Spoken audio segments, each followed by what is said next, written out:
Right now, as you watch this video, over 1 billion people around the world are living with obesity.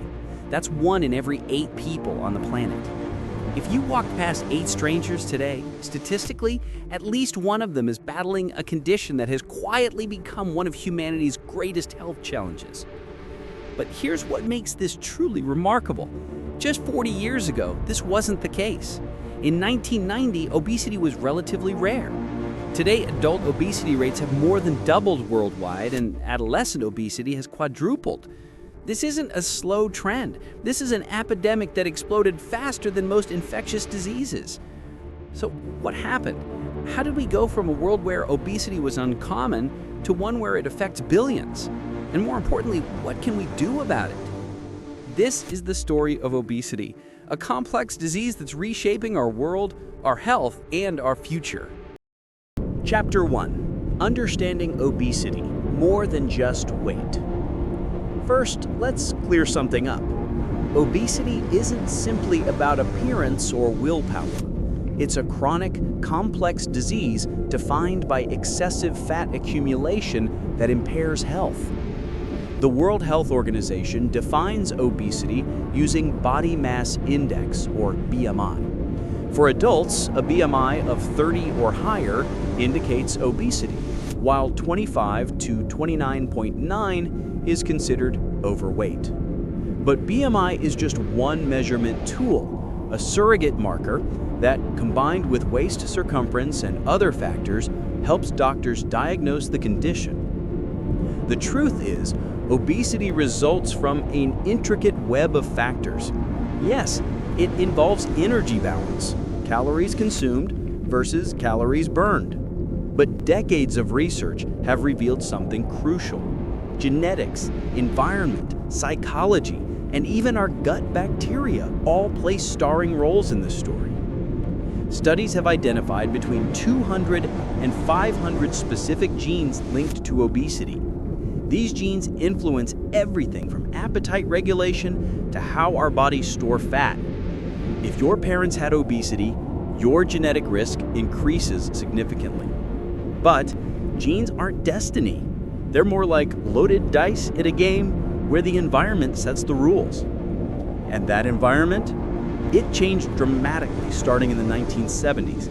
This is when the obesity epidemic truly began. Food became hyper-processed, portions grew larger, sugar appeared in nearly everything, and our cities were redesigned around cars instead of walking. We created what scientists call an obesogenic environment, a world that makes gaining weight easy and staying healthy difficult. Chapter 2. The Perfect Storm. Why obesity exploded. The obesity epidemic appeared in the United States between 1976 and 1980, then rapidly spread across westernized countries. In 1960, only 13% of American adults had obesity. By 2022, that number had reached 40%. Today, 19 U.S. states have obesity rates of 35% or higher. So what happened in the late 1970s? Multiple factors converged at once. The food industry began mass-producing cheap, calorie-dense, nutrient-poor foods. High fructose corn syrup flooded the market, portion sizes doubled, then tripled. Meanwhile, jobs became more sedentary, cities sprawled outward, requiring cars, and screen time replaced active play for children. But here's the crucial part. These weren't individual choices. They were systemic changes. The price of fresh fruits and vegetables rose, while processed foods became cheaper. Safe parks and walkable neighborhoods disappeared in many communities. Marketing budgets for junk food dwarfed health education spending by billions of dollars. What started in wealthy nations has now become a global crisis. Low and middle income countries face a devastating double burden. They're still fighting malnutrition and infectious diseases, while obesity rates skyrocket. In Africa, the number of overweight children under 5 has increased by over 12% since 2000. It's common now to find undernutrition and obesity coexisting in the same household. The obesogenic environment didn't just change our diet, it fundamentally altered how we live, work, and move through the world. Chapter 3: The Health Crisis: What Obesity Does to Our Bodies. The health consequences of obesity extend far beyond the number on a scale. In 2021 alone, higher than optimal body mass index caused an estimated 3.7 million deaths worldwide. Obesity dramatically increases risk for type 2 diabetes, often by 20 to 40 times. It directly contributes to cardiovascular disease, the world's leading cause of death, by raising blood pressure, damaging blood vessels, and altering cholesterol levels. It increases the risk of at least 13 types of cancer, including breast, colon, and liver cancer. But the effects penetrate deeper. Obesity can cause fatty liver disease, worsen mental health, increase risk of dementia, complicate pregnancies, damage joints, and cause sleep apnea. For children with obesity, the psychological toll is immense. Bullying, discrimination, and reduced quality of life compound the physical health risks. The economic burden is staggering. In the United States alone, obesity costs the healthcare system approximately $173 billion annually, and some estimates suggest the true economic impact, including lost productivity, exceeds $1.4 trillion per year. If current trends continue, global costs could reach $18 trillion by 2060. This isn't just a health crisis, it's an economic and social crisis affecting every sector of society. Chapter 4: Hope on the Horizon: Solutions and Treatments. But here's the good news: obesity is largely preventable and increasingly treatable. We're witnessing a revolution in how we approach this disease. For prevention, the evidence is clear. Structural changes work better than individual willpower.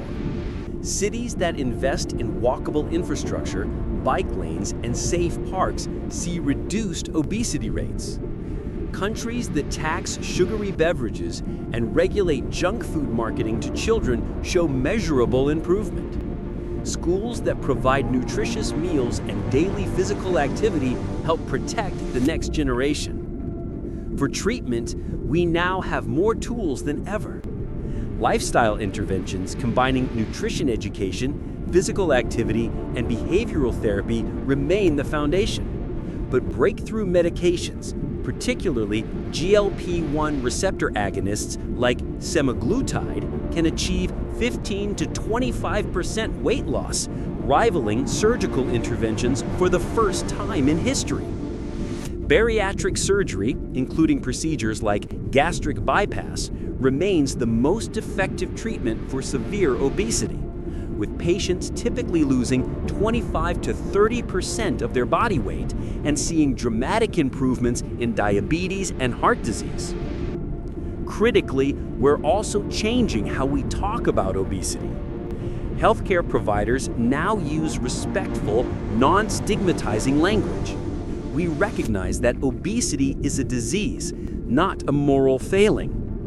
People living with obesity deserve the same compassion and evidence-based treatment as those with any other chronic condition. The World Health Organization's Acceleration Plan to Stop Obesity, endorsed in 2022, provides countries with a roadmap for comprehensive action, from food policy to urban planning to healthcare system strengthening. So, where do we go from here? Understanding obesity means recognizing it for what it truly is: a complex, chronic disease shaped by genetics, environment, psychology, and society. It's not about individual blame, it's about collective action. And change is possible. Some countries are seeing obesity rates plateau or even decline after implementing comprehensive policies. Communities that redesign their environments around health rather than convenience are seeing results. Advances in medical treatment offer hope to millions. The solutions exist. We need political will to implement them. We need food companies to prioritize health over profits. We need healthcare systems equipped to prevent and treat obesity. We need communities designed for movement. And we need to end the stigma that prevents people from seeking help.